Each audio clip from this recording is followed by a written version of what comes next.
ko naman na makasama mo ako sa huling na to. Hindi mo maalam na mapapapalpak ako sa'yo.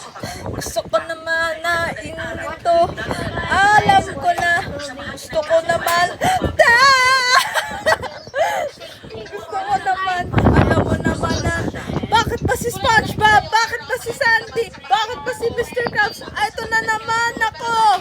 Puro na lang si Patrick. Alam mo naman talaga Debris na na bumagsak gusto ko dito sa naman kalsada. sa'yo. Sa kanya nagpapakuloy na Alam ko. Ayoko pang bumukha ng pita-pita na to.